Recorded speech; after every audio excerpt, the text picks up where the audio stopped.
Vakar, godātie Radio Merkurs klausītāji un klausītāji. Kā katru ceturtdienas vakaru, arī šovakar mums Radio Merkurs ēterā raidījums politiku skatūs un aizkulisēs. Šodien mums Radio Merkurs studijā ir jums ļoti labi pazīstams cilvēks, ļoti populārs, jau ilgu laiku politikā darbojās Saeimā, un tas ir Aleksandrs Kirsteins. Man izdevās viņu sarunāt, viņš aizbrīvē laiku, un viņš ir mūsu studijā. Labvakar, Aleksandrs. Labvakar. Par ko tad mēs runāsim? Kāds tu uzskati par aktuālākām tēmām, notikumiem, kas mums šodien šeit Latvijā norisinās un pasaulē, un ko mums būtu jāapsrunā, pa ko tu varētu mums pastāstīt? Redz, mums ir sakrājušies tādi jautājumi, kā tiešās prezidenta vēlēšanas, jo mums cilvēki jauc, mums ir tautas vēlēts prezidents, ja tikai caur elektoriem, bet nav tiešo. Tāpat kā Amerikā nav tiešo, tā mums nav tiešo prezidenta vēlēšana, ievēl Saeimu, Saeimu ievēl savukārt. Mums ir ārkārtīgi kandidāti, interesanti, tur sākot ar Aboltiņas kundzi, kas ļoti grib jau mainīt sastāvu. Tad mums ir tāds interesants likums, ar kuru mēs atceļam nolikto atslēgu principu, izdabājot Komercbankām. Tad mums ir īpašumu ebreju restitūcijas ebreju īpašumu restitūcijas jautājums, kur veco Latvijas žīdu īpašumi tiek solīti no Krievijas iebraukšajiem ebrejiem, kas nepiekopa aktīvi judaismu. Tad mums ir šodien tāds interesants iesniegums par kažokādu zvēru audzēšanas aizliegumu. Garlaicīgi nav. Tas ir redzams. Sāc no viena gala, kas ir tas aktuālākais, kaut vai par to pašu prezidenta ievēlēšanu. Es jau esmu arī pret tādu, kā viņi iedomājās, ka vajadzētu taisīt tā kā referendumu, tā kā liels tautas vēlēšanas, kurās ievēlēt prezidentu. Jo, tu atceries, bija tāds jauks internetā pasākums, 2 meitenes no Cēsīm bija uztaisījušas saitu Glāb valsti. Un tur pirmā vietā, protams, visu laiku bija Vairvīķa Freiberga, otrā vietā gāja mūsu valsts kontrole, tad viņi bija Inga un Sudraba, 3., 4., 5. vietā, protams, bija Godmanis, tur Lembergs, Dombrovskis Valdis un vēl daži. Tātad tas jau ir redzams, ko tad tauta tādās atklātās vēlēšanas ievēlēt. Kā tu skaties uz visu šo lietu? Es esmu pret. Cilvēki, te ir divas lietas varbūt, cilvēki neapzinās un neizmanto tās priekšrocības, kas ir ielikts Latvijas satversmē. Un Latvijas satversmē, kas nav tā uzrakstīts skaidri, bet pēc būtības viņa kopē to pašu lielo Rietumu Eiropas valstu vairākumu principu, kur tauta vēl nevis prezidentu, bet vēl premjerministru, ministru prezidentu. Vācijā jau nevienu neuztrauc, ko saka Gauss, un daudz, es domāju, Latvija pat nezinātu viņu vārdu nosaukt, kas ir prezidents. Vai kur interesē prezidents Lielbritānijā, kur ir karaliene, vai, piemēram, Šveicē, kas ir republikā, kur arī nevēl prezidentu, bet vienkārši ministrs kabinets nobalso, iekšlietu ministrs, šogad būs rotācijas kārtība prezidents, kas spiedīs rokas, izstādēs, pasniegs ordeņus, pieņems vēstnieks, nākošais gads būs finanses ministrs. Tā tas notiek, Tātad Latvijas tautai ir dota iespēja reizi 4 gados balsot par to partiju, kuras priekšsēdētājiem būtu jābūt ministrs prezidentam, kā tas ir normāli. Visur, tikai ne Latvijā. Ja vēlētāji dodas Vācijā pie vēlēšanu urnām, viņi balso vai nu par Merkeli, vai viņi balso, par varbūt sociāldemokrātu Steinmeieru, varbūt viņi balso par kristīgo sociālistu, vai par kādu zaļās partijas cilvēku, bet vispirms viņi balso par premjerministru. Lielbritānijā cilvēki, kad dodas pie urnām, viņi balso vai nu par konservatīvo partijas priekšsēdētāju premjerministru kandidātu Kameronu, vai par, savā laikā bija ļoti populārs Leiborijs Blērs, kas bija premjers, un tāpat Amerikas Savienotās valstīs, kur prezidents ir arī valsts administrācijas vadītājs, ir valdības vadītājs. Eiropā valdības vadītājs ir tikai, Eiropas Savienībā ir tikai Francijas prezidents, Olāns, kurš vada arī valdību, un Krievijā varbūt, ir prezidentāls Putins kā tāds, kurš nosaka, viņš var nomainīt tur ministru prezidentu un tā tālāk. Tātad Latvija, bet Latvija, ar ko Latvija atšķirās? Latvija atšķirās ar to, ka, piemēram, partijas priekšsēdētāji ir Aboltiņi, bet viņi nekandidē būt par premjeru.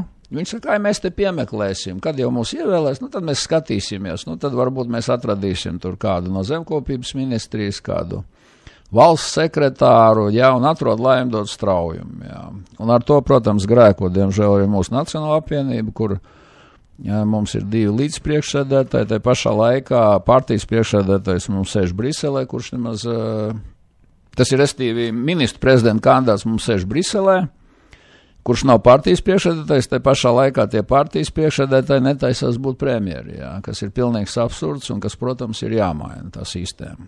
Tātad, ko es to gribēju teikt? Tad, kad latviešu vēlētāji sapratīs, ka partijas priekšsēdētājiem ir jābūt ministru prezidenta kandidātam, kurš de jure, jeb juridiski skaitās pēc satversmes 3. persona valstī, pirmais ir prezidents, otrais ir Saeimas priekšsēdētājs, 3. ir tātad ministru prezidents. Bet de facto, jeb faktiski, tieši viņš ir valsts vadītājs, jo tieši ministru kabinetam ir jāizstrādā likumprojektu iniciatīvas, tieši ministru kabinetam ir jānosprauž virziens, kā valstī attīstīties, jānāk ar nodokļu ierosinājumiem, un tad Saeimas deputāti var apstiprināt, var neapstiprināt.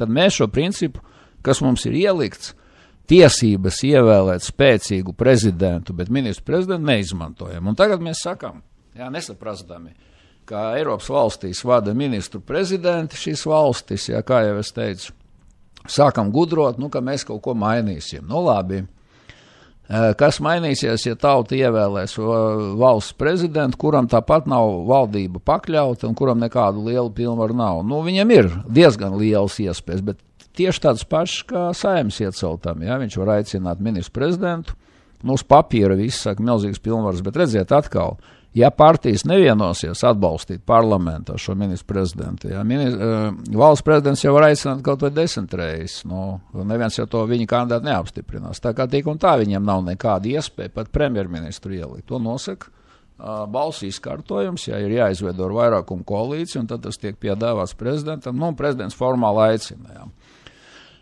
Jēga varbūt būtu tiešām prezidenta vēlēšanām un satversmes mainīšanai, ja mēs iedotu viņiem, piemēram, nedaudz vairāk kaut kādu pilnvaru, kā ir Lietuvā, piemēram, prezidents atbild pār politiku un varbūt, ka viņš var ietekmēt ārlietu ministru un aizsardzības ministru darbu, tā tas dažās ir valstīs, Lietuvā, piemēram. Aleksandr, bet tas prezidents mums ir, tā teikt, armijas galvenais komandieris, kā Puķins ir tāds, vai ne, Ulmans. Tas ir arī, tā ir tikai papīra pozīcija, jo nacionālu spēku, bruņoto spēku komandieris jau ir Grauba, viņš jau tiekās ar NATO ģenerāļiem, ne jau prezidents, viņš jau norunā kādu bruņojumu iepirkt. Uz papīra viņš ir virspavēlnieks un varbūt kaut kādā kara gadījumā viņš tiešām tur var kaut ko darīt, lai gan ir satversmē ierakstīts, ka valsts prezidents bez attiecīgā ministra paraksta nevienu lēmumu nevar pieņemt. Tā kā tik un tāpat, ja viņš gribētu pieteikt kaut kādu karu, tad tas ir Saeimai jāapstiprina, kaut kādu rīkojumu pārsviest karaspēku, tad tas būtu jāapstiprina aizsardzības ministram kopā ar Nacionālo bruņoto spēku virspilnieku un tā tālāk. Bet varētu, es pieļauju, ka nākotnē, piemēram, latviešu tauta ir tikpat apzinīgi, ka Šveices pilsoņi, visi ir augsti izglītoti, viņi grib prezidentam iedot, piemēram,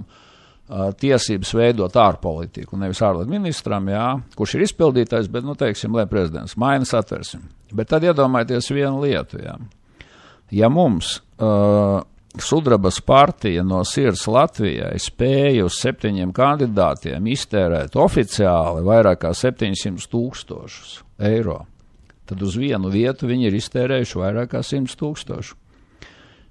Kur viņi šo naudu dabūja? Viņi tur vienā dienā pēkšņi parādījās, ka viņi varēja savākt vairāk 100 000, piedodiet. Neviens taču ne kapeiku pensionārs nedod šādai partijai. Sponsori iedeva attiecīgi. Un tad man ir uzreiz jautājums. Ja būtu jāievēl, teiksim, Krievija draudzīgs prezidents, pie Krievijas 500 miljardiem neatrastos 1 miljons, jeb 10 miljoni, jeb 100 miljoni. Kas būtu lētāk Krievijai? Cik viņi ir Ukrainā jau zaudējuši miljardus, Vai iedot 1 miljardu eiro laba prezidenta ievēlēšanai, vai pēc tam karadarbības rezultātā, ja tas prezidents ir naidīgs, zaudēt, piemēram, 200 vai 300 miljardus. Skaidrs, ka Krievijai būtu lētāk ielikt savu prezidentu Ukrainā, ko viņi varbūt varētu pa kādiem pārsimts miljoniem izdarīt, nevis tagad karot, jā, un mēģināt novākt tagadējo Ukrainas valdību, iztērējot uz šo brīdi, ja mēs parēķinām, teiksim, biržas kritumu, Krievijas akciju kritumu, sankcijas, naftas cenu kritumu, visu to zaudējumus un kapitāla aizplūšanu, tas jau tur kapitāls jau 150 miljardi aizplūdes, jā, uz cenu kritumu, uz visu pārējo, mēs jau varam rēķināt tur kādus 200-300 miljardus, vai ne? Ar šo naudu jau varēja viss Eiropas prezidents nomainīt, viņus uzpērkot. Saprotiet, par ko iet runa, jā? Vai mēs varam pateikt 100%, ka ja nevienam nezināma Grigula pēkšņi kļuva par Eiropas parlamentu deputāti, vai, kā es teicu, oficiāli vairāk kā 100 000 spēja sudrabi iztērēt par saviem 7 kandidātiem saimā, uz katru kandidātu vairāk kā 100 000, jā, un neoficiāli varbūt 2 reizes vairāk, tad kāda mums garantija, ka šajās prezidenta vēlēšanās netiks iztērēti, vai netiks ievēlēts, kā te ironizē Dormeo Madrats? Kā to izdarīt? Ļoti vienkārši. Jums jau gadu iepriekš tiek nopirktas visas televīzijas stacijas, visas avīzes, jā, kas vispār nemaksātu, manuprāt, vairāk par kaut kādiem dažiem miljoniem, jā, eiro. Un no rīta līdz vakaram jums stāstīt, ka Dormeo Madrats ir labākais kandidāts, jā, viņš guļ, viņš netaisa nekādas nepatikšanas, un tauta viņu ievēlēt ar 70%, ticiet man. Nu, Aleksandri, ja tā mēs runājam, tad Šlesers toreiz, ka viņš tos 2 miljonus iztērēja, pusi nelikumīgi pie tam, viņš jau vairāk uz kandidātu iztērēja, viņam arī bija kaut kāds tur 7 deputāti, 7. Jā, bet ņem vienu lietu vērā, pirmajā reizē, tad, kad Šlesers nodibināja, jūs nevariet 15 reizes to trīku atkārtot, viens tas pats cilvēks. Pirmajā reizē Šlesers nolika jauno partiju Raimonu Paulu priekšgalā, un dabūja ļoti daudz 11 vietas, kur Uldre tika par saimnes priekšsēdētāju. Viņi pēc tam, laikam, pie zemniekiem aizgāja tika, jā, bet viņiem bija ļoti daudz vietas, jā. Otrais, jūs viņu pārsauciet par jauno kristīgo partiju, jūs atkal dabūjiet drusku mazāk balsu, bet, jūs nevariet jau 5., 7. vai 15. reizi šo trīku atkārtot, jā, un tāpēc ir jānāk jauniem, jā, jānāk ir kaimiņam ar Bondaru, vai jānāk ir no sirds Latviju ar sudrabu, jā, un katrs paskata savāds tas balss. Tā tas notiek, jā, ne? Bet es, Aleksandri, pielaižu ļoti lielu iespējamību, ka Ušakovs varētu tikt par prezidenta kandidātu, ja būtu tāda tautas ievēlēšana. Rīgā jau viņš ir pārliecinošs, un tā kā 7 Latvijas lielākās pilsētās latvieši ir mazākumā, tās arī droši vien, ka varētu vēlēt par Ušakovu, un tie Latgalē tur arī ļoti daudz, tā kā es domāju, ka visas cerības. Viņš bija laikam otrais bez sevišķi tagad tādas apstrādes un reklāmas. Pirmajā vietā bija Lembergs, ja pēc aptaujām, un otrajā vietā bija Ušakovs, ja nemaldos. Jā. Viņš varētu, jā. Ar vienu nosacījumu, es domāju, viņš ir jauns un izskatīgs, un ja viņš nebūtu izdarījis to kļūdu ar parakstu valodas referendumā, kur viņš atgrūda no sevis ļoti daudz, teiksim, latviskās elektorāta daļas, un kāpēc Amerika gods kalpot Rīgai starts saimnes vēlēšanas bija absolūti neveiksmīgs, pretērīgas vēlēšanām ļoti vienkārši. Tad, kad sākās konflikts ar Ukrainu, Ušakovs aizbrauca uz Maskavu, apsēdās blakus tur Putinam Medvedjevam, ko parādīja televīzija, un gāja Ukrainā karš, viņš to nenosodīja, rezultātā, teiksim, tādi neitrāli latviešu vēlētāji, kas bija iepriekšējās vēlēšanās balsojuši par Ameriku partiju, viņi nospļāvās un aizgāja prom. Un tā rezultātā Amerikas palika tikai, kā saka, tik izsvītrots, jā, no tās vēlētāju koalīcijas. Bet ja viņš nebūtu šo kļūdu izdarījis, un ja pieņemsim viņu, slēptā veidā atbalstītu Maskavā, kā es teicu, jā, ne jau, tur nevajadzētu nekādus miljardus, ar, kā saka, varbūt pārdesmit miljoniem, jā, tad es domāju, viņš varētu arī izkonkurēt Lembergu. Redzi, man ir vēl viens aspekts, kamdēļ es esmu pretinieks šādam te gadījumam. Es ļoti precīzi 2 reizes pat izlasīju to Ilgas Gores, jeb tagad, kā viņi sauc? Kreitus Ilgi, jā. Un to jauko grāmatu Latvija Latvijas okupācijas mīkrēslis un neatkarības zaudēšana, neatkarības mīkrēslis un okupācija. Tur viņi ļoti smalki kopā ar vēsturnieku Aivaru Strangu apraksta visus notikumus no 39. gada augustā, kad tika parakstīts Molotovu-Ribbentropa pakts, līdz 40. gada septembrim, kad tika Latvija iekļauta PSRS sastāvā, tas ir 5. augustā, par visiem tiem notikumiem. Un tur mēs varam skatīties, ko tad Nabaga Ulmanis, kuram bija lielas pilnvaras un liela teikšana, ko viņš varēja izdarīt. Viņš vienīgi varēja pateikt, jūs palieciet savās vietās, es savā vietā. Varbūt, ka Vetrovs vai Ģerevjansks vai kāds tur no tiem, kas tur komandēja to fronti, ka tas stāvēja blakus viņam ar pistoli, gan arī vai pie deniņiem, pirms mikrofons tika attaisīts vaļā, izšāva griestos un nobrēc viņam gavarī.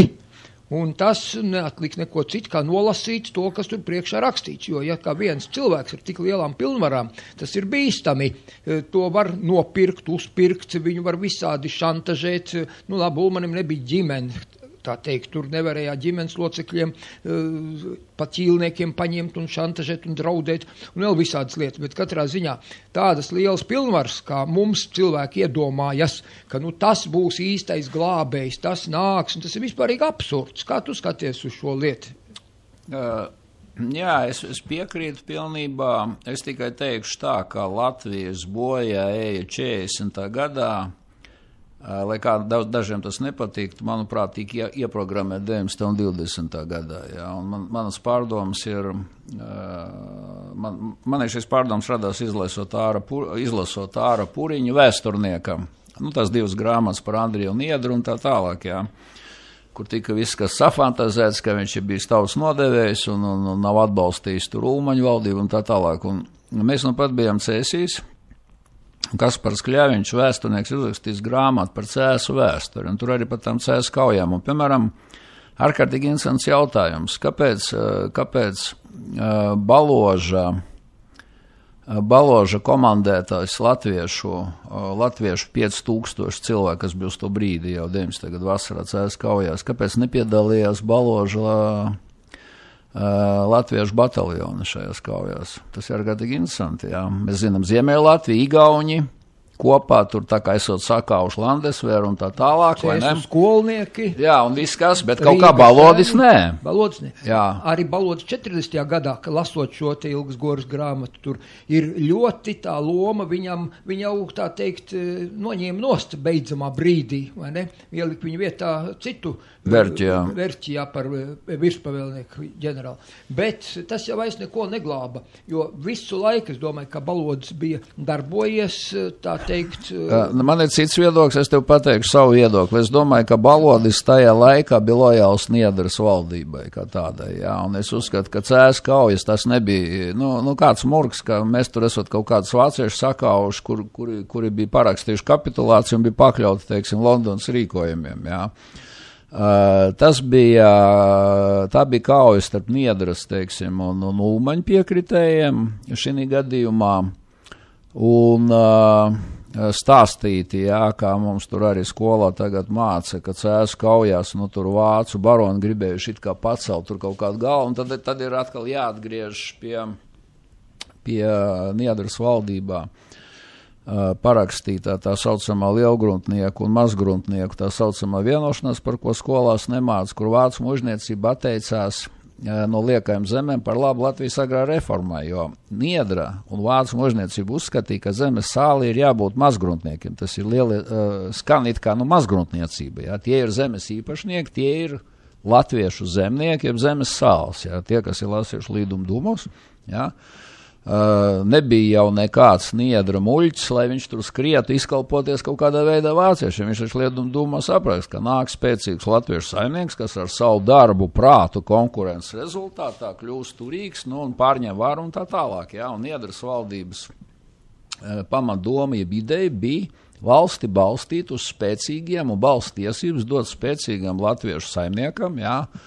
Mēs viņus varam saukt par vecsaimniekiem, komunisti viņus sauc par budžiem vai par lielsaimniekiem, tad tie ir tie, kuri nebrauc uz svešām valstīm lasīt sēnes vai kalpot citiem, tie ir kungi savā zemē, tie ir atbildīgi par savu saimi, jā, tā tālāk, nu, var patikt, nepatikt Viras Straumēne, bet viņš balstīja uz to pretēju Ulmanis, jā, kurš, lai dabūtu šo vairākumu, bija spiests zināmā mērā balstīties arī uz sociāldemokrātu balstīm, zināmā mērā uz bezzemniekiem, jā, kuriem tā tālāk. Rezultātā, ko mēs dabūjām? Jā, mēs dabūjām agrāro reformu, kur mēs konfiscējām, neskapēc arī lojālu muižnieku zemi, jo muižniecība, jeb aristokrātija kā tāda palika gan Somijā, gan Zviedrijā mūsu kaimiņu valstīs, jā, un tāpat tur bija zviedru muižnieki. Mēs likvidējām tātad šo muižniecību kā šķiru. Viņiem nebija nekādu tiesību faktiski piedalīties arī tautas padomē, jā, tātad sēdēt 18. novembrī skatus, lai gan pirms tam bija nodibināta Baltijas hercogiste, kura 26. novembrī savus pilnvaras nodeva it kā Šelmaņa valdība. Restīvi, ko es to gribu teikt? Jā? Ja jūs atņemiet kādam īpašumu, piemēram, Līvenam, kurš atbalstīja Latvijas neatkarību, viņš nekaroja nekur pret Latvijas brīvības cīņās pret Latviju, un jūs viņam noņemiet, pieņemsim Mežotnes pili un atstājiet viņam kaut kādu mazāku muižiņu, un 50 hektārus par to nesamaksājot. Kāpēc pēc tam nevar atnākt kāds komunists un atņemt to pašu Ulmanim vai vēl kādam un arī nesamaksāt? Precedents taču bija radīts. Un tādā gadījumā, ja mēs radām tādu politiku, kas izslēdz no Latvijas sabiedriskās dzīves 70,000 vācu-baltiešu, kuri sev neuzskatīja par vāciešiem, bet par vācieskas izcelsmes baltiešiem, jā, kuri bija uzbūvējuši, teiksim, baznīcas, pilsētas, mācītāji vākuši latviešu tautas dziesmas, herhūtieši un tā tālāk var patikt, nepatikt, jā, jūs tā vietā dabūjiet 600,000 ieceļotājs no Pleskavas kolhoziem noplukuši. Diemžēl tā tas ir, jā.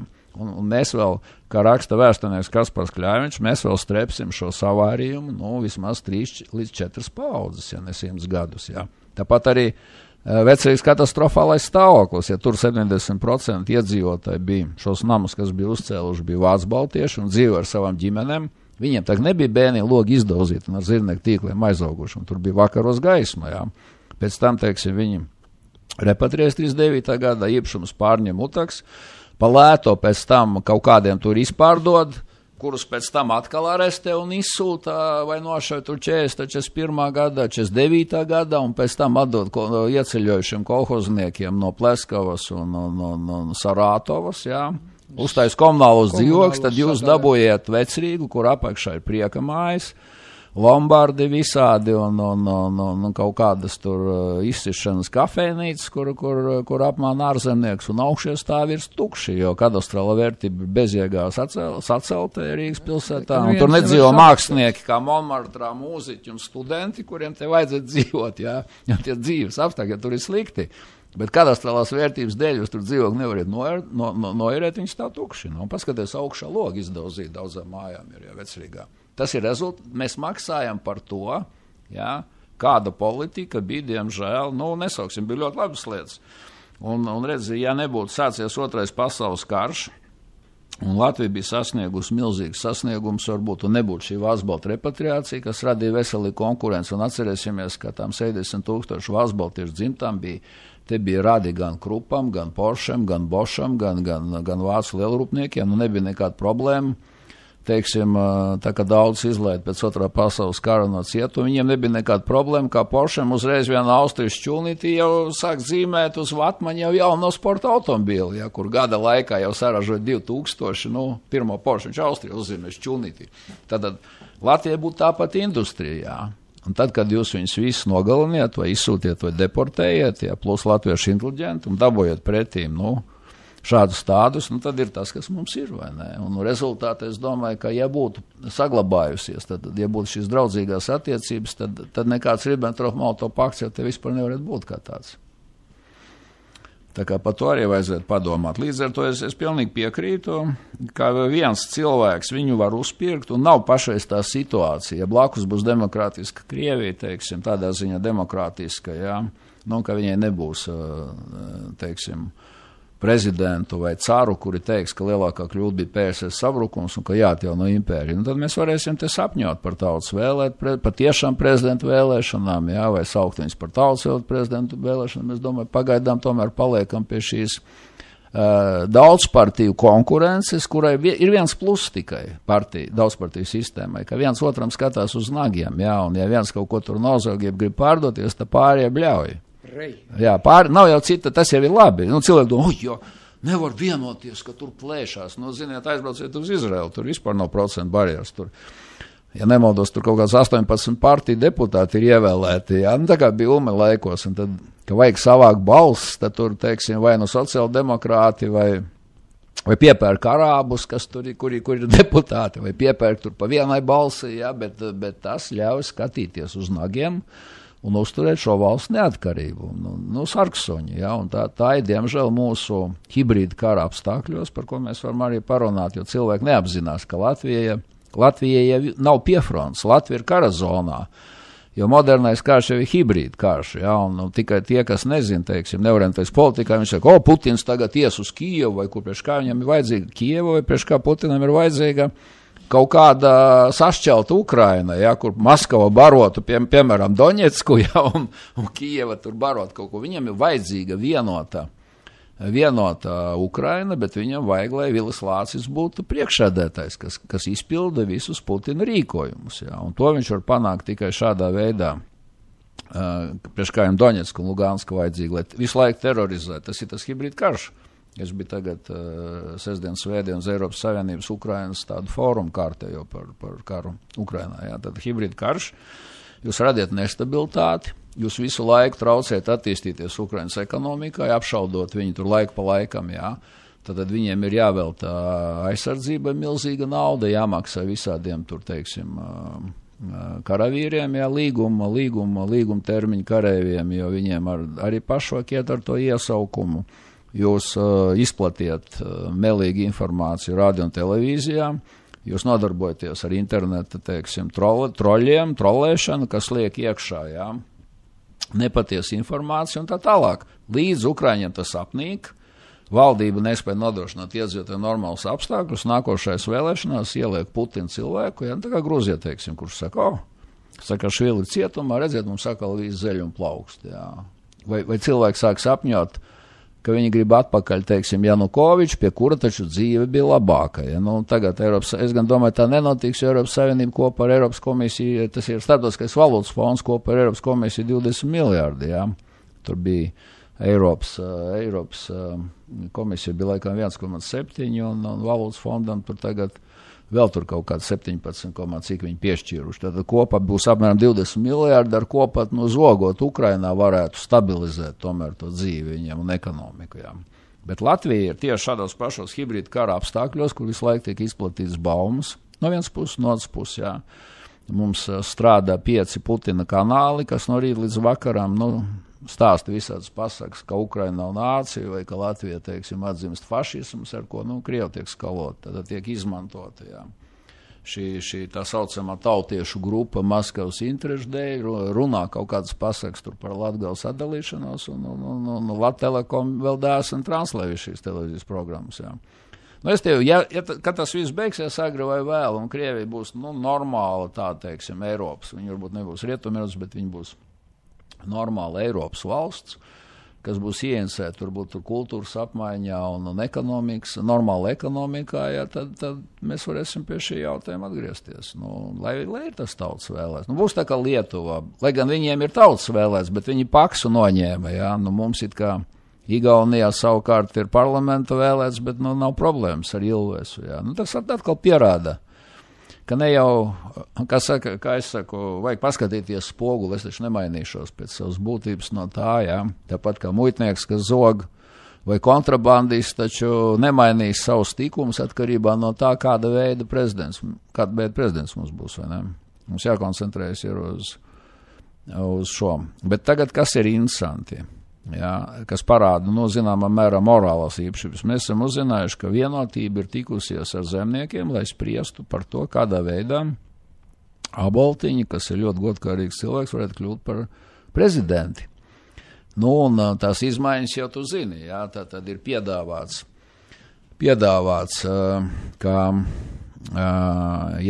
zemniekiem, ka varētu nomainīt premjeri, tātad straujumu pateikt, ka viņi ir nogurusi un veselības dēļ atkāpjas. Par premjerministru tiek iecelta reizniece Ozola. Jā, tā ir Lemberga meitene, kura ir liela pieredze arī strādājot Ventspilī jau savā laikā. pie Eiropas Savienības fondiem, kas tagad mums ir ekonomikas ministri. Ja. Un tur Lembergs, protams, uzturās tur viņas kabinetā un dod rīkojumus, ko darīt. Nu, tātad Ventspils ministru kabinets, kurš tiek sastādīts, jā. Nacionāla apvienība paliek opozīcijā, bet pozīcijā tiek paņemta Sudraba ar savu partiju un reģionu apvienība, Bondara vadītājā. Balodis dabūja tieslietu ministra amatu Rasnača vietā, jā, tātad Reiznieci dabūja premjeri, Daudze arī no Ventspils dabūja Saeimas priekšsēdētāju, Murtnieks tiek atlaista, un kopā visam šim savārstim ir 52 balsis. Nu, tas bija, teiksim, no vienotības vada spices, jā, ko vienkārši ierins biedri nezināja, bet, nu, ko nopludināja tagad viens no tur ētikas komisijas jauniešiem to informāciju, ka viņam šī tikšanās bija. Tas rāda netik daudz iespējamo izdošanos, cik morāls līmeni kāds valda vienotībā, jā. Princips, jā, ka varētu iet. Un es pieļauju, ka tiek apstrādāt zināmā mērā saskaņa, jo mēs zinām, ka Vējonim ir zināmas problēmas ar Vecpili, un ka viņi varētu arī neatbalstīt šādu, zaļie, jā, šādu kombināciju. Tad trūkstošās balss var dabūt no saskaņas, piepērkot. Nu, tagad par cik tas ir nāc zināms, protams, visi taisnojās, ka nekas tāds nav, ka tas viss ir izdomāts, lai gan, esot tur bijuši kāds 2 vai 3 tikšanās, jā. Nu, tā tas notiek. Un tad uzreiz ir jautājums par atklātām vai aizklātām vēlēšanām. Atklātās vai aizklātās, tas ir vai nu mēs spiežam podziņu, kur parādās uzvārds, vai mēs ar biļeteniem metam, tā kā vēlēšanās anonim, kā biļišķim. Tagad jau visus prokurorus un visus jau ievēl tiesneši, ievēl atklāti. Ir palicis tikai valsts prezidents, ko vēl ievēl aizklāti, jā, nezinot par viņu. Bet te atkal atgriežamies vēsturē. Aizklātās vēlēšanas bija pirmais, ko ievies augstākā padome, tad, kad viņa pārtapa no LPSR augstākās padomes par Latvijas Republikas augstāko padomu. Ja pie komunistiem, jā, it kā Staļina laikā līdz 17. kongresam bija aizklātās, tad, kad viņš tur nedabūja pietiekam daudz balsu, viņus visus nošātos kongresa delegāts, atceramies, PSKP, un ievies atklāto vēlēšanu principu. Visās Ziemeļkorejās, Hitlerām, ja beigās Reichstagā tika ievies atklātais balsošanas princips, tikai vienu vienkārši iemeslu dēļ, lai paskatoties sponsors attiecīgais vai partijas priekšsēdētājs, kurš ir nobalsojis pret, lai viņu varētu izvest ārā un nošaut. Nekāda cita jau ideja tam nav, bet nevar teikt viennozīmīgi tā, pašreizējos apstākļos, jo tagad parādās otras, kāpēc, piemēram, Brigmans bija ārkārtīgi sašuts un zemnieki, ka Nacionāla apvienība ierosina atklāto principu, ka šī gadījumā viņš sev attaisnotu, jo, ja, piemēram, mums būtu, pieņemsim, Levits kandidāts un Bērziņš, jā, tad, lai ievēlēt Bērziņu, ja vienotība un Nacionāla apvienība balso par Levitu, jā, Bērziņu ievēlēt nevar. Izņemot, ja pa viņu balso saskaņas centrs. Pareizi, saskaņa. Līdz ar to zemnieki ir ieinteresēti, lai viņu vēlētāji nezinātu, kas tad ir iebalsojis par Bērziņu, kas ir balsojis par Levitu. Tad viņiem ir jānoslēdz kaut kāds līgums zemniekiem ar saskaņas centru, jā, lai viņi varētu ievēlēt, teiksim, Andru Bērziņu atkārtoto prezidenta termiņu. Jo Nacionāla apvienība viņai būtu jāizšķirs. Es kā piemēru saku, vēl jau tur var parādīties tikpat labi ar Vairu Vīķu Freibergu un vienotību jau var redzot, ka nesanāk varbūt tur āboltiņai kļūt, ja par to. Viņi jau var izdomāt un ieriept gan Nacionālajai apvienībai, gan zemniekiem un, piemēram, izvirzīt Vairu Vīķu Freibergu vai vēl kādu, jā.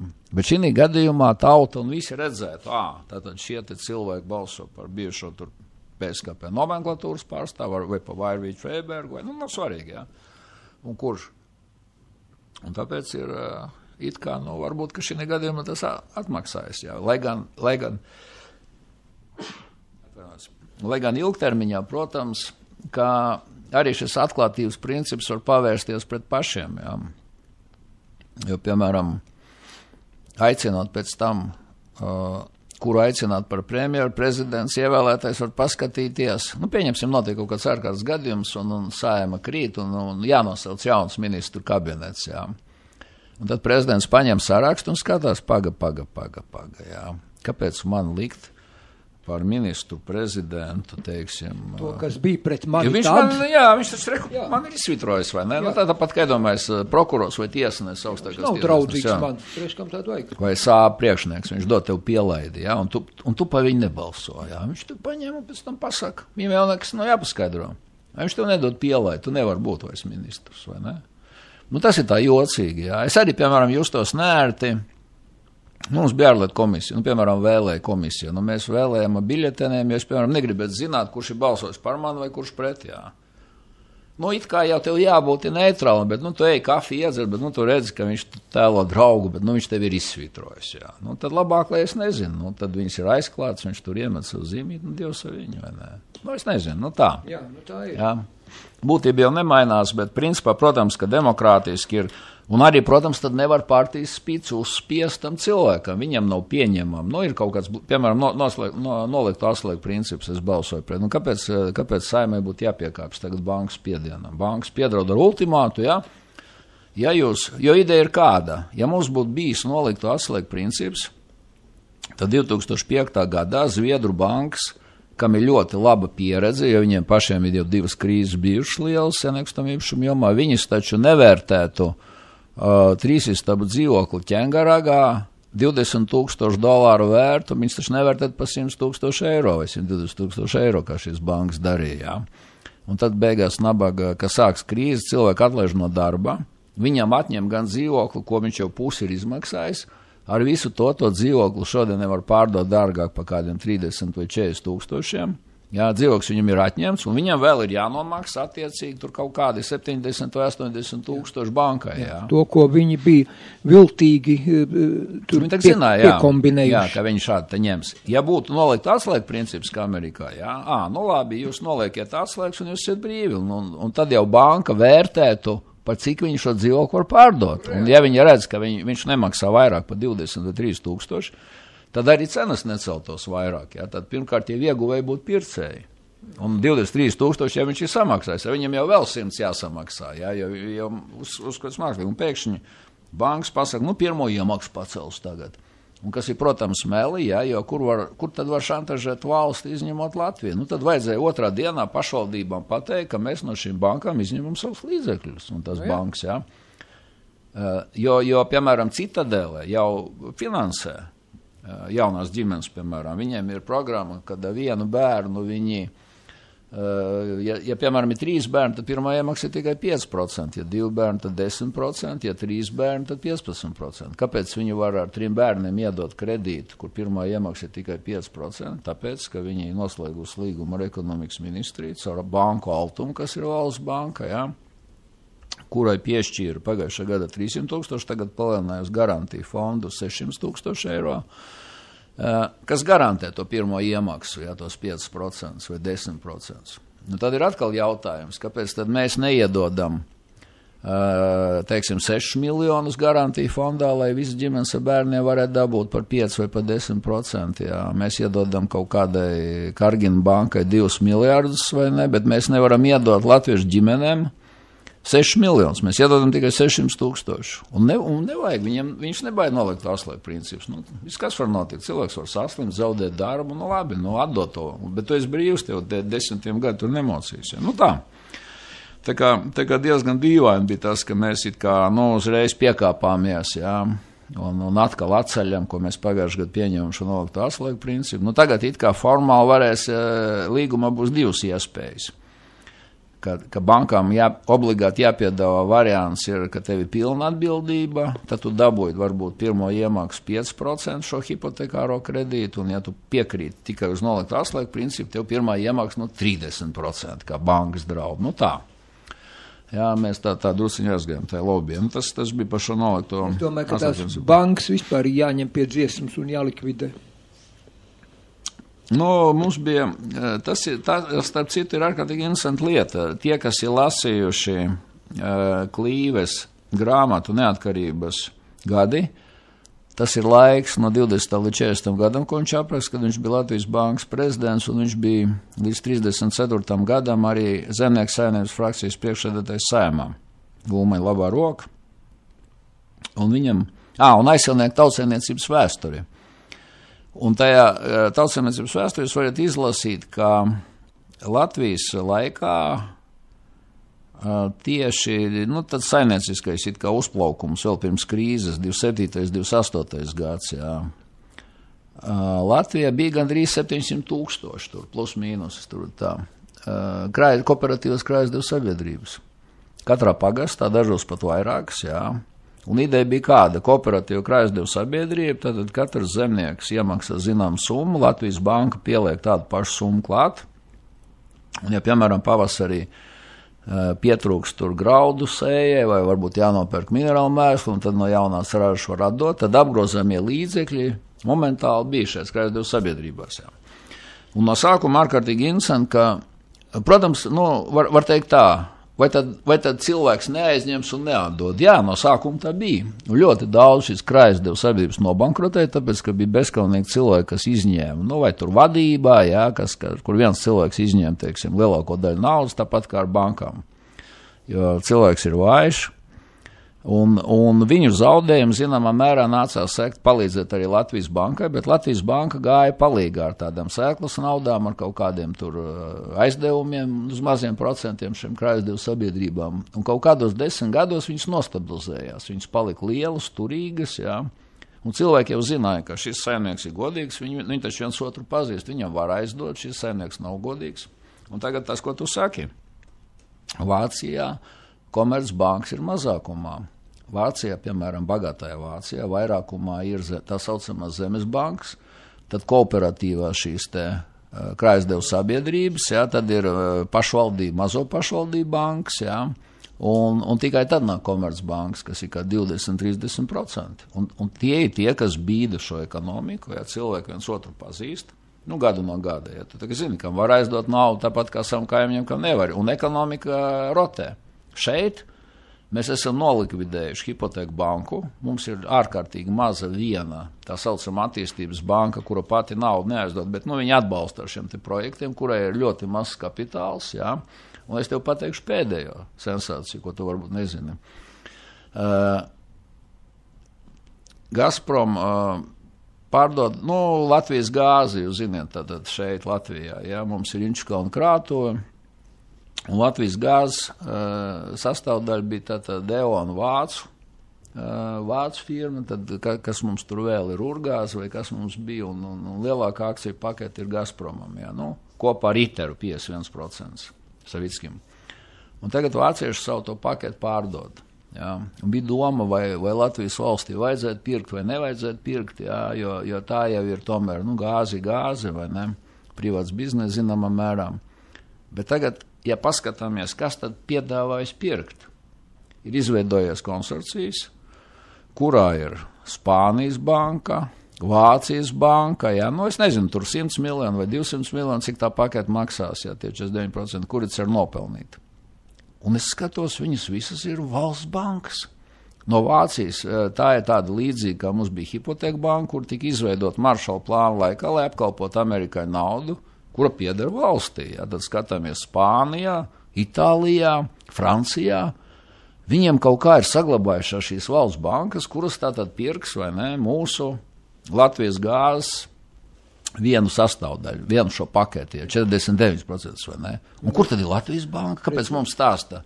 Mūsu Latvijai bankas vispārīgi nav, tā nav Latvijas banka, tā ir Eiropas centrālās bankas filiāla, kas šeit mums ir faktiski Latvijas centrālā banka, kā viņš sauc. Jā, bet mums nav latviešu privātu banku, mums ir kāpēc Skandināvu bankas, kuras nosmaļ krējumu. Jā. Bet redzi, un straujumi tūlīt paziņo, ka Latvijas valsts nepirk šo te akciju paketi, bet esot atrasts labs pretendents un mēs atdosim viņam, jā, par kādiem grēkiem, tas ir viens. Un kāpēc es tev gribēju, ka tu pirms to pēdējo sāk runāt par šo te Latvijas gāzi, es gribēju teikt, tad lūk, šīs bankas, kuras tu nosauc Vācijā, tās, kas tur pieder tur tiem zemes īpašniekiem vai ražotāji vai kam, tiem banka un nauda bankā ir vajadzīga, lai attīstītu ražošanu, lai strādātu, lai darbotos. Bet šīm te komercbankām tas biznes ir šitas te žīdu fiķī-miķī, kur piķi prodaķi lētāk nopirkt, dārgāk pārdot, vai ne? Un nopelnīt, un redzi, un tās ir Latvijā nopelnījuši pagājušā gadā izrādās 300 miljonus eiro, praktiski pa 15% vairāk nekā vēl iepriekšā gadā, un praktiski visu šo peļņu izved ārā, un ne pa kādu ražošana pie mums viņus neinteresē. Viņus interesē tikai šī uzvārīšanās pēdiņās, kā saukts, vai ne? Tad, bet kāpēc mūsu valdība neko nedara, kāpēc neviens neprotestē, kāpēc visi tādi ņuņas un tā palaiž un piekāpjas? Acīm redzot, vai ir kāds atkal uzpirkts, dabūjis tāpat kā tur tie Mercedes autobus un tā tālāk, ja vēl kādi citi iemesli. Kā tev liekas? Jā, jautājums ir ļoti labs. Tātad pamatā, protams, oficiāli to nesaka, mums ir veiksmes stāsts, bet it kā Latvijas nedrīkst būt baņķieris kā tāds, viņam nepienāks, jo redziet tā... Aizdomīgi. Nejauksim, centrālā banka, viņai nav, tiešā veidā, centrālās bankas uzdevums ir vienkārši naudas masu regulēt un lēti aizdot komercbankam, kuras tiešām varēja būt, kā Klīvas laikā, Latvijas banka aizdeva krājasdevu sabiedrības, pašvaldību bankas, teiksim, lielo pilsētu, Vācijā tās Landbankas, mums jau te ir Norddeutsche, tā saucamā Ziemeļvācijas banka, tur ir Hamburgas pilsētas nav, tur pārsvarā dažādas pilsētas naudas iekšā, un viņas finansē pilsētu attīstības lielos infrastruktūras objektus, un, piemēram, mēs zinām, ka tā pati Hamburgas osta un pilsēta kopā, tad, kad krīt kafijas cenas, viņas iepērk milzīgos daudzumos, viņiem ir noliktavas, viņas saved tur kafiju, un tā kā cena tur aug pa kādu trešdaļu, tad izpārdod un visu laiku pelna pilsētas, teiksim, pilsētas pašvaldība, tur, protams, algas tiek maksāts bankas darbiniekiem, bet to krējumu nosmeļ vietējie kā tādi, šeit, kā tu pareizi pateici, Norvēģu banka, Danske banka, Zviedru banka, Ziemeļvācijas banka, un tad jāsāk domāt tā, un kur Latvijas īrijā las sēnes. Pareizi. Jo viņš ir tagad ieķīlājies tajās bankās iekšā pa milzu naudu, atdot viņš nevar, viņš ir aizbraucis. Tagad, protams, šis maksātnespējas līgums drusku mainīs, jo tagad ir tā personāla maksātnespēja, cilvēkam galīgi nekā nav, un ja viņš nav aizņēmies vairāk tur pa kaut kādiem 30,000, tad viņam vienu gadu atvelk trešdaļu no algas, viņš pasaka, ka es bankrotēju, tiesnesis apstiprina, izpārdod, kas viņam ir, un pēc gada viņš ir brīvs, bet gadu viņu tur, bet ja ir vairāk, teiksim, tur kaut kādi 150,000, tad 3 gadi viņam atvelk no algas trešo daļu. Pēc 3 gadi viņš bankrotē, un tad viņš var sākt no jauna kaut kādu uzņēmē darbību, bet labi, to mēs tikai tagad ieviešam, lai gan bija doma, ka visiem maksāt nespēja gads kā Lielbritānijam. Bet te ir jautājums par to, tas ir smags jautājums, tas ir par gēnu problēmu mūsu ģenētiski, teiksim, par tiem cilvēkiem, kuriem ir augsts pašnovērtējums, jo man rodās iespējas, ka katra nākošā saima ir tāda bezprincipiālāka. Viņi arī cilvēki nezina, teiksim, Latvijas vēsturi vairs, to mēs varam pie nākošās tēmas pāriet par ebreju īpašumiem, tad es pastāstīšu, kāpēc viņi nezina Latvijas vēsturi. Viņi vieglāk uzpērkā, viņi ir bezprincipiālāki, Un cilvēkiem šausmīgi patīk izkalpoties. Viņam liekas, ka ja mūs paslavēs Brisele tur pa kādu, mēs esam sašutuši, ka Grieķija neatdod tur parādus vai ne, bet Grieķijas valdība, viņi vienkārši cīnās par to, ka reāli izdevīgākiem nosacījumiem. Ka viņi tik un tā nevar atdot šādā veidā. Kurš tur ir vainīgs, tas jau tik ietaisīs 20 gadu apkārt, tur jau pusi varbūt mieruši, kas tur saimniekoja tajā laikā. Ja tagad nāk šis jaunais premjers Ciprus, viņš saka, paklausieties, kā mēs varam atdot, tur kaut kādus 100 miljardus, ko jūs mums esiet sarakstījuši, kas ir pilnīgi nereāli. Vienkārši tu nevari izdarīt to, ko tu nevari, un tad viņš to godīgi pasaka. Latvijas nekā tā nedarīs, ak tu dieviņi. Mums pusi tautas nomirs badā, bet taču galvenais, lai Brisele mūs uzslavē, saproti. Un te ir tas, un kā tad mēs, vai tad latvietim var būt miljardierim banka? Nē. Tad jau kādam, tur ebrejam, vai varbūt vācies, vai amerikāņiem atdosim, tiem taki tās lielās korporācijas, un mēs esam Eiropas komisija, arī budžeta komisija, un mēs tad spriežam, un mums tur tas Leņš no Amerikas un Kalniņš no Amerikas, un viņi saka, vai cik jauki mēs noslēgsim brīvās tirzniecības līgumu ar Ameriku, un produkti būs lētāki. Es saku, kādi produkti, Ati? Leņam saka, kādi produkti? Viņš saka, Amerikas produkti ir mazāk kaitīgi, viņam galviņā ir tāds ķīsels, ka viņš neiedomājas, ka vēl lētāku lauksaimniecības produktu ienākšanu Latvijā vienkārši pataisīs bezdarbu, nu vēl pa kādiem 100,000 lielāku, ja, kur lauksaimnieku produkcija nebūs vajadzīga, vai ne? Viņi pat nespēja domāt, ka pirmajā vietā varētu būt tur kaut kāda latviešu zemnieka intereses, un mēs nemaz neesam ieinteresēti pēc lētāka piena, jo mums tāpat, viņš jau ir zem pašizmaksas tam ražotājiem, ja? Ko tad mēs gribam, lai Latvijā paliek 5 multimiljonāri, kur katram ir pa 100,000 hektāriem, vai mēs gribam, lai Latvijas laukos paliek, teiksim, 50,000 ģimenes, pat ja viņas, varbūt ir nelielas tas saimniecības, un kurām katrai tur pa 2-3 bērni, ja mēs jau nevaram vairs teikt 5 vai 12 bērni vai 7, ja. Čakstiem bija 12, mēs sakām, vismaz 3 bērni, lai būtu, ar paldies par to, jā. Ar tos 3 bērnus viņš var uz kaut kādiem 50 vai 100 hektāriem, viņš ir paēdis, labi, viņam varbūt tur nav milzīgs Rolls Royce vai vēl kaut kas, bet bērni ir skolā, viņi ir paēduši, viņam ir savi dārzeņi, jā, viņam ir kaut kādi ienākumi tur un tā tālāk, vai ne? Un mēs to gribam likvidēt un teikt, mēs viņus izputināsim, jā. Ienāks mums tūliņ no Amerikas, saprot, ķimizēta tur kaut kāda, kas nebojājas produkcija, kas ir atvesta, vai ne, ar kuģi 10,000 kilometru, neēdīsim, ziniet, vai ne, un priekš kā mums savu vietējo, jā. Mums tak pensionāri būs laimīgi, viņiem tak būs pa 5% lētāk pārtika atkal, vai ne.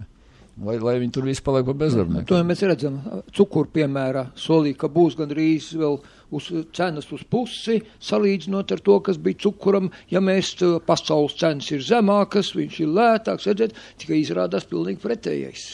Saprot, Juri, ja tu, teiksim, esi mācījies matemātiku un fiziku, un tagad bērni neliek eksāmenus, ne fizikā, ne ķīmijā, un arī negrib matemātiku mācīties, un ja tu izlasi, jā, ka nākošajos kaut kādos 10 vai 20 gados no laukiem Ķīna aizies 300 miljonu uz pilsētām, un Indija 400 miljoni, jā, tad 700 miljoni pametīs laukus un aizies uz pilsētām par strādniekiem. Sakarā ar industrijas attīstību. Ēst viņiem vajadzēs. Jā. Un kas tad var saražot šo? Tad kā lauksaimnieciskā produkcija var palikt lētākā? Ja cilvēki laukos ar vien samazinās un pilsētās viņi palielinās un tiek samazināts lauksaimnieciskās teritorijas, uz tā rēķina, ka palielinās, teiksim, pilsētu teritorijas, tiek būvēta infrastruktūra, tiek būvēti jauni ceļi. Jā, mēs redzam, kas notiek arī, kur bija brīvās teritorijas, un tai pašā Brazīlijā, kas ļoti strauji aug, bet atcerēsimies, ir viena situācija, ka tur bija 100 miljoni, un tagad tur jau ir 300 pāri, jā, un būs 500 miljoni, kā Brazīlijā, tad tiek izcirsta puse mežu, kas jau bija pārtaisīts par lauksaimniecības platībām, zemes ir noplicināts, un tagad uz šīm platībām būs pilsētas jaunas, jā, virsū. Tad kā var lauksaimnieciskā produkcija palikt lētāka? Jā? Viņi var Latvijā tikai palikt lētāk, kur ir 7 cilvēki uz kvadrātkilometru kaut kādā Ventspils novadā, vai ne, un visu no laukiem, un kur iedzīvotāju skaits ir samazinājies no 2,7. Protams, LPS ir laikos, es saku, tur ar visiem kolonistiem un armijām uz kaut kādu 1,9 miljonu, jā, un samazināsies vēl. Mums ir šī zeme, šīs pļāvas, un mums nevajag neko ķimizēt, un tad tiešām mums var būt lēti, ja, bet iedomājies, visas šīs industrializētās valsts, Ķīna, Indija, un viņi grib ar vienu ēst, viņiem, teiksim, pieaugot rūpniecības ienākumiem, cilvēkiem pieaug ienākumi, tad viņi grib ar vienu kvalitīvāku, viņi vairs neapmierinās ar vistas vai ne kājiņām, kuras tur no Amerikas varēja pret lietasargiem vai pret lietasmeteļiem iemainīt. Viņi jau grib cūgaļu labu, viņi grib teļgaļu kvalitatīvu ķīnieši, jā. Pēc tam nākošais solis jau paliekot turīgiem kā Japāņiem. Ko viņi grib? Viņi vairs negrib parastu teļgaļu, bet ar alu barotu teļgaļu jau, jā. Kura jau maksā nevis vairs $20 kā Japānā, bet $200 kilogramā. Kā tad tev kaut kas paliks lētāks? Vai ne? Un kas ir ārkārtīgi interesanti, kāpēc tas būs neizbēgami. Es pat izlasīju diezgan šokējušu ziņu, ka, piemēram, Ķīnas tekstilu rūpniecībā algas ir izlīdzinājušās ar Krievijas tekstilu rūpnieku algām, vidējām, jā. Kaut kā $400 tur mēnesī Ķīnā. Tas nozīmē, ka drīz ķīnieši taisīs ciet savus tekstilu rūpnīcas, kā tas ir Lodzā, kur es tikko biju Polijā, un izvieto savus tekstilu pasūtījumus Krievijā, tur algas būs zemākas. Kā? Industriālais, piemēram, Ivanovs apgabals, kur milzīgas tekstilu rūpnīcas, kas tagad tur nīkuļ, un ķīnieši tur izvieto savus pasūtījumus, jā. un ražos kaut ko ar lielāku pievienoto vērtību, kā tagad ķīnieši jau ražo ļoti lieliskus mobilos telefonus, ķīnieši ražo, teiksim, planšetu datorus, Huawei, un pat bija Frankfurts izstāde, kur speciālisti nevarēja atrast atšķirību, ar ko būtu sliktāks par Samsung vai Apple, jā, iPhone, bet neskāpēc 2 reizes lētāk maksā, bet arī vairs nemaksā 4 reizes lētāk, jā. Tad pieaug jau algas straujāk gan Ķīnā, gan Indijā. Nu, Indijā lēnāk, protams, tur kas ārkārtīgi interesants fenomens. Indija ir demokrātija, bet ekonomikā attīstās 2 reizes lēnāk kā Ķīnā, kas nav demokrātija. Nu, bet tur siltāk ir apkuri nevajag un daudzas citas lietas, mājokļi, ne tik izolācijas, siltumu un tā tālāk. Ja Ķīna ar savu komunistisko režīmu, jā, viens bija informācijas tehnoloģijas speciālists, atrads, ka viņiem ir 54G sakaru sistēmas torņi, 50,000 uzbūvēti sakaru sistēmas torņi, tad Indijā, kurā ir ļoti lieliski matemātiķi, nu, Londonā sēž menedžeri, jā, viņi ar 2G mokās vēl internetu mobilējiem sakariem. Viņi nav tikuši tālāk par 2G, jā. Tad ķīnieši jau ir priekšā mums mobilo sakaru izplatībā, jā. 50,000. Un ķīniešu vilcieni iet 500 km/h. Nu, tie, kas ir izmēģināti, kas spēj sasniegt, un vidēji viņiem ir starp 200 un 300 km līnijas jau vidēji, jā. Un mēs Rietum Eiropā un Latvijā mēs tagad sakam, ka mums ies jaunais vilciens, ka mēs uzbūvēsim, jā, nu, tur kaut kādos posmos tikai.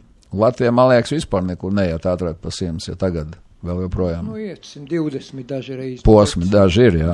Nu, jā, nu, tad redz, ķīniešiem ir 300. Nu, jā. Pekina, Šanhai, ko tu priekš tās izstādes uztaisīja, tas jau uz magnetisko spilveni, tas jau iet tā kā zvērs pagājums. Bet redzi, katra šāda vieta, katrs tornis prasa lauksaimniecisko teritoriju, kas ir jānosveltē, jānobetonē, jā. Šiem ātrvilcieniem, kas ir dažāda veida, kas ir gan uz monorelsiem, viņiem ir vajadzīgi betona stabi, ir vajadzīgas jaunas šosejas un visu laiku samazinās lauksaimnieciskā platība, kā tāda, jā. Rūpnīcām vajag jaunas teritorijas. Un starp citu ārkārtīgi interesanti, mēs tā kā pa Ķīnu runājam, bet es tagad braucu no tās Lodzes, kur bija Ukrainas Eiropas Savienības konference, un var redzēt, kāds apgrozījums, nu, Polija bija nabadzīga, tāda pat kā mēs, teiksim, mums tur $5,000 bija 90. gadā, un tagad poļiem, jā. Gadā. Un kāda būvniecība, tas auto, es nebiju 20 gadus bijis, es biju pēdējo reizi kaut kur 90 gados.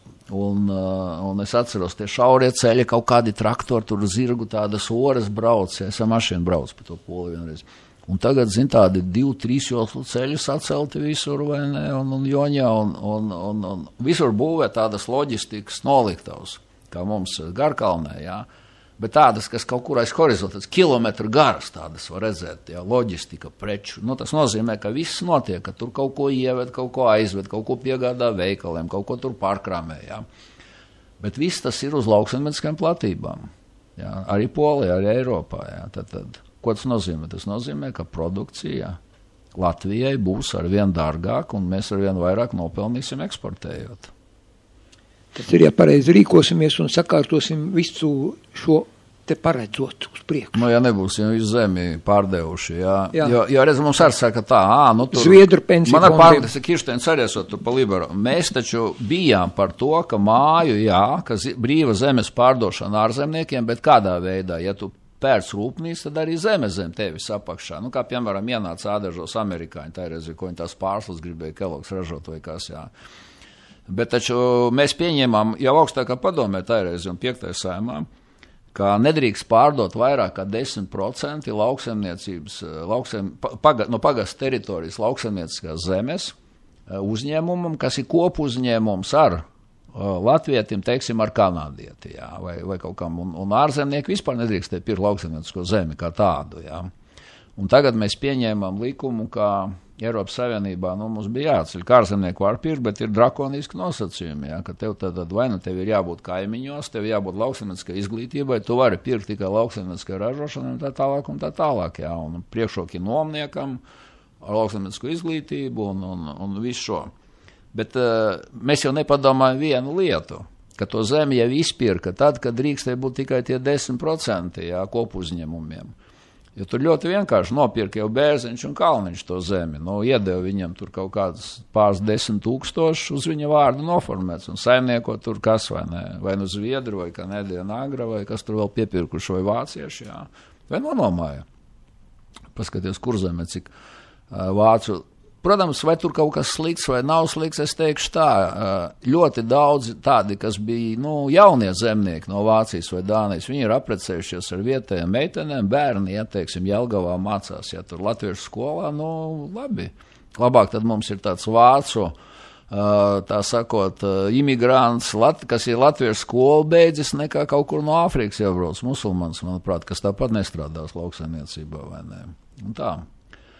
Bet tas, kā latviešiem, un varbūt par ko arī jāslavē Ulmans, jā, kā tu teici, viņš varbūt to neatkarību nenosargāja, bet viņam bija ļoti spēcīgi izteikta doma pēc apvērsuma, ka latviešiem ir jābūt saimniekiem tādā nozīmē, ka viņiem ir nevis papīri jābūt saimniekam un dziesmas svētkos, bet viņiem jābūt bankas prezidentam, viņiem ir jāražo lidmašīnas, VEF, viņiem ir jāražo Ford vairoga automobīļi un viņiem ir jānosmeļ krējums. Jā, procenti no šīs peļņas. Nevis kā tagad, jā, ka procentus nosmeļ Lavens vai Kargins vai Zahārjans vai kas tur vēl, jā. Un, tā. Jā, tālu esam tikuši. Mēs netikām līdz šiem te īpašumiem, ko visa šī te kompānija grib atkal mūs kārtjo reizi, tā teikt, noslaukt un apkrāpt. Un es domāju, pavisam nepamatot viņi te prasa. Jo tad patiešām, kā tu arī mēs pa telefonu runājam, teica, ka privatizācija ir beigusies un tagad sāksim pēc tautības īpašumu šķirot, kam dosim, kam nedosim. Vai tu lasīji manu interviju pirms 2 nedēļām, piekdienā neatkarīgai, jā? Tur apmēram tie principi izklāstīt. Jā, internetā bija, man tur viss ir ļoti pareizi.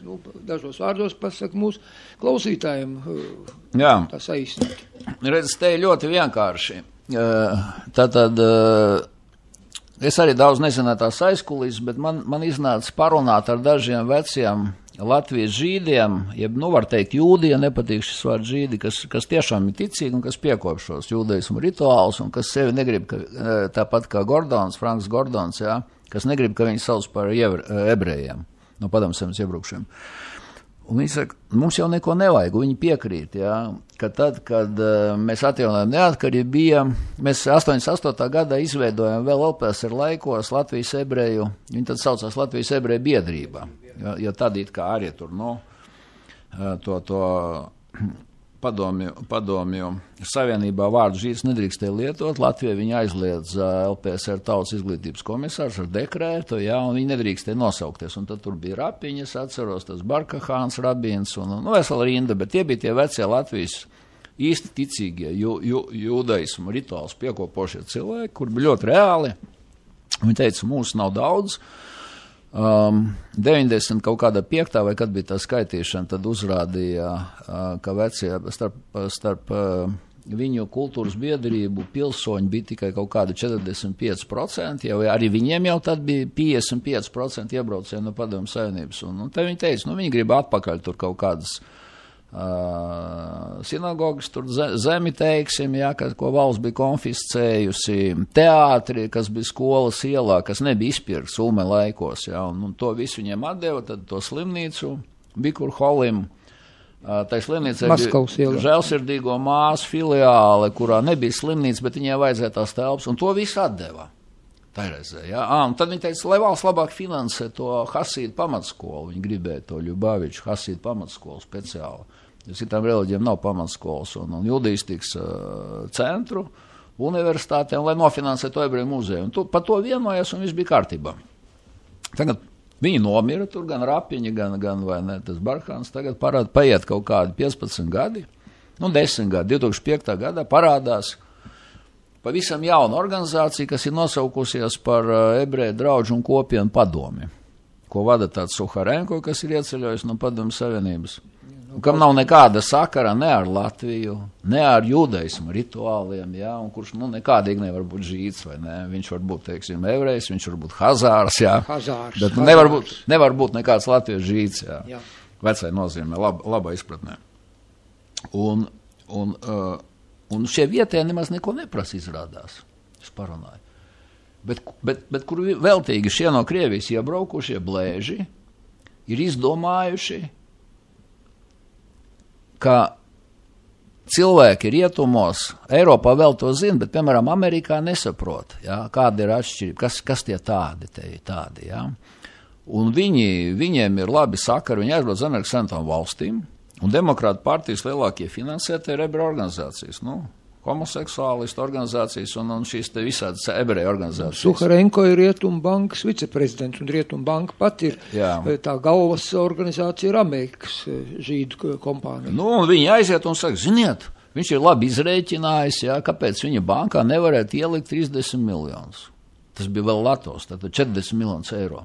Super. Mēs iztaisīsim vienu kopēju, un pamatojums viņiem ir ļoti labs. Viņš saka, redziet, Viļņā, tur tāda centrāla ebreju organizācija, bet aizmirs vienu lietu, ko nezina Latvijas deputāti, nezina Amerikas atbraukušie tas pats Kalniņš un Leņš, ka tiešām Viļņa, kas atradās Polijas sastāvā, viņiem bija centralizēta, tā saucamā centralizēta ebreju organizācija, kas laikam apvienoja ne tikai tos jūdejus, bet arī parastos. Un viņiem piederēja Viļņā milzīgi zemes īpašumi, ja ne 40% no visas pilsētas. Un, lai kaut kādā veidā kompensētu, Lietuvas valdība viņiem piešķīra ar vienu lēmumu šai organizācijai, kaut kādu kompensāciju uz tiem zemes gabaliem jau sacēla taču jau no Viļņas, vai ne, ka lietuvieši dabūja no poļiem atpakaļ, un tas jau bija. PSRS laikos, protams, ka nekāda centralizēta zeme, tur nekāda ebreju organizācija neatjaunē, viņi kaut ko samaksā. Un tagad Suharenko un visi ir iestāstījuši amerikāņiem, tie atbrauc un saka, paskatieties, Lietuva atdeva, un jūs neatdodiet centralizētai organizācijai. Un kas ir interesanti, ja mēs runājam ar ārlietu ministru mūsu, neviens nav izskaidrojis, ne šiem holokausta sūtņiem, speciālai sūtņi holokausta jautājumos te brauc. Tas Davidsons bija. Davidsons.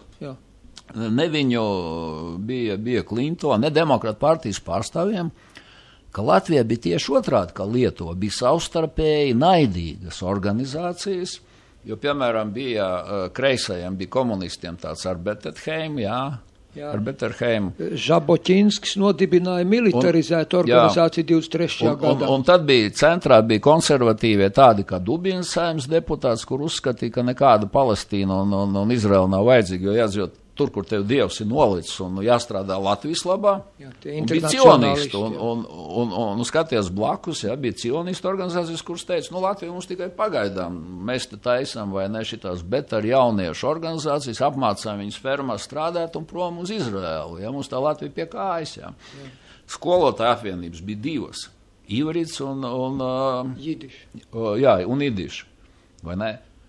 Un tagad saprot, kā tad tu vari paņemt noklapēts Dubins, ko komunisti nometnē noklapējuši un atdot viņa īpašumus, piemēram, no Krievijas iebraukšanu komunistiem, kurš nepiekop jūdēs rituālus, vai ne? Civil likums to neļauj. Un to nezina deputāti, un to arī neprasa vietēji Latvijas. Saprot, te jau izrādās nav nekāda sakara lieta. Te ir labi organizēta afēra, ko organizē banka, viena banka, kura izrādās zem kuras tās kopienu padomes nemaz nav citi, teiksim, ne Jelgavas, ne kaut kādas citas, vēl mums ir ebreju apvienības, ar kuriem parunājot, viņi saka, mums neko nevajag tādā veidā, Un tad saprot, kā tas notiek. Bet atkal, kas tad tagad ir paņēmis to, tā kā ne juridiskā komisija, ne tautsēmniecības komisija negrib pārkāpt, kā teica Nelēģis Andres Grūtuvs, jau 19. gadsimta iedibinātos īpašumu civilu likuma principus Latvijā, ka īpašumu manto tikai mantinieks vai valsts, kas ir, nav mantinieki, Tad tagad šo te likuma projektu virza ārlietu komisijā no Amerikas atbraukušais Kalniņš, lai varētu parādīt, tur Amerikā viņš saka, mēs 5 īpašumus tagad atdosim, būs miers. Bet Suharenko bija uzrakstījis vēstuli Latvijas avīzē, ka salami metodē pa gabaliņam griežot neies cauri, mēs sūdzēsimies starptautiskajām organizācijām, mēs gribam visu vai neko, apmēram tā, un to arī televīzijā pateica Krupņikovs, Dmitrijs, nevis tas Grigorijs. Ka mēs gribam visu, un ja nevar, tad 28 miljonu Latviju bija samazinājuši no 3, tad pārvēršot eiro, tas tāpat ir 40 miljonu eiro. Mēs gribam 40 miljonu eiro, Mēs nevaram iedot teiksim, jaunām ģimenēm vairāk par 600,000 garantiju fondā caur Altumu, ja tā ir nīkuļojuši maza banciņa, kur viņi varēja iedot vienam hipoteku banku, vienam pašam Birkovam, man liekas, pāris miljonus, kurus viņš nespēja aizdot. Un tagad ir korupcijas moments vēl, ko daudzi nezina. Ja, tātad Godmaņa, mūsu bijušā ministra prezidenta Dombrovska sieva, kopā ar Dombrovska palīdz Bukanes vīru, jā, viņiem ir tāds nekustamo īpašumu uzņēmums, kas bija no hipoteku bankas paņēmis kredītu, kur vairāk kā miljonu viņi nevarēja atdot sakarā krīzes, tad viņam bija iedots bezmaksas brīvdienas gan uz procentiem, gan uz kredītā došanu, reāli to naudu atdot nevar, viņu nopirk Suharenko no premjera, jā, tagad Knāps izmeklēja, bet ar kādu nosacījumu noraksta to parādu, jā. Bet ne jau pa zilām acīm, Rietumbanka neko nenorakstā. Tātad pretīm, jā, bija apsolīts, ka ministrs kabinets izkārtos, ka tie 30 miljonu latu tomēr nogulstās kā kompensācija, un iepriekšējā sastāvā ārkārtīgi šī varēja tieši šī te Dombrovska kunga palīdz ar šo projektu mētājās apkārt, nevarēja balsts savākt. Tad tagad viņš ir parādījies, Dombrovskis ir Briselē, tagad stumj tur Kalniņa, tas ir Kalniņš, Leņš, un Aboltiņa, Čigāne, un tad ir neskapēc vienu muļķīti no Zemnieku savienības paņēmuši to motobraucēju, ja to, kā viņam tas uzvods, Rasmanis. Tāda tā situācija, jā. Tad šeit nav, mēs nevaram vainot, jā, tātad te nav nekāda sakara ar tiem vecajiem Latviju. Un vēl ir humors ir tāds, ka Kalniņš pamato, ārlietu komisijas priekšsēdētājs Ojaras Kalniņš pamato ar to, ka viņi esot vienīgā kopiena, kas esot tā kā iznīcināta. Pirmkārt, viņi nav iznīcināti, jo biedrība, kā es teicu, 5% bija vietējie, bet ir iznīcināti Karaīmi. Un man ir ebreju encyklopēdija, un tur ir teiks, ka Karaīmi ir 8. gadsimtā. Tā ir riktīga ebreju, jā, jo viņi ir cēlušies no Palestīnas, tātad Hebriju, tātad viņi ģeogrāfisks izcelsmes cilts, kuri neatzīst jūdejus, viņi atzīst pirmās 5 mūsu grāmatas, bet viņi nepiekop jūdeismu rituāls, un tad viņš no turienes izspied ārā. Fanātiskie jūdu, jeb žīdu ticības piekritēji, jā, caur Bagdādu viņu ziemeļiem, viņi aizgāja līdz Kaspiem, no turienes, teiksim, no Krimas, viņus paņēma Vitauts uz Lietuvu. Latvijā tā bija viena ļoti spēcīga un turīga, neliela, jā, pārsimt cilvēku kopiena. Atcerēsimies Maikapāru, kuram bija tabaks fabrika, atcerēsimies viņa māju, atcerēsimies viņa vasarnīcu Grezno Lielupi, atcerēsimies, teiksim, ķemera sanatorijas ārstu Teodoru, jā, kurš arī bija Karaīms. Un tagad ir ārkārtīgi kurioza situācija. Ojaras Kalniņš, nezinādams Latvijas vēsturi, visu laiku stāstīja holokausta atņemt īpašumu, ja viņš nabadzīgs nezināja, ka nekāda īpašuma nebija ienākot vāciešiem. Visi īpašumi bija atņemti vēl PSR laikos, jā. Tagad viņš to ir izlabojis, bet tagad ejam tālāk vēl lielāks kurios. Karaīmi ir ebreji, kuriem īpašums vācu laika atdeva.